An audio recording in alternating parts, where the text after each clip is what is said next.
En aquest vídeo veurem l'acant, Acanthus mollis.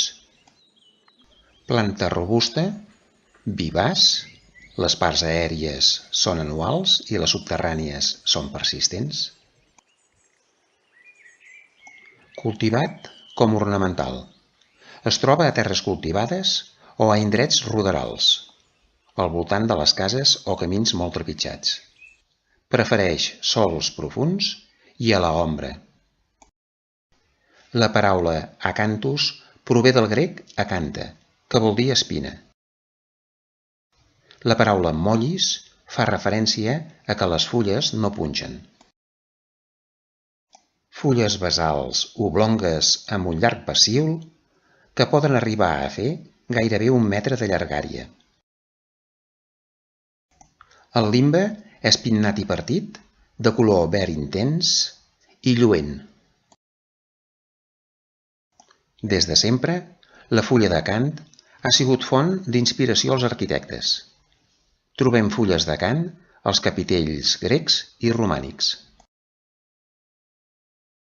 La inflorescència es presenta en una espiga terminal densa, espiga recta i altiva, que pot mesurar més d'1 metre.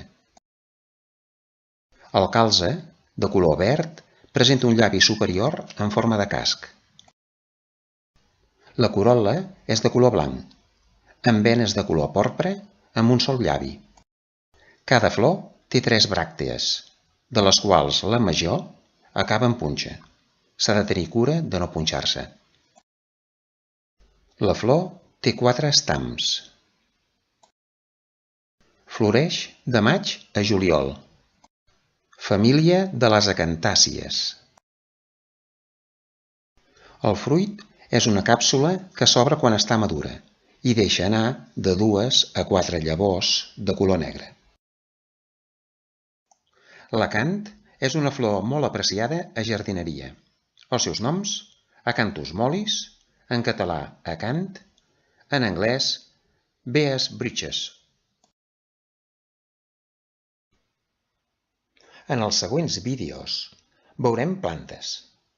Les identificarem i descriurem les seves característiques i propietats.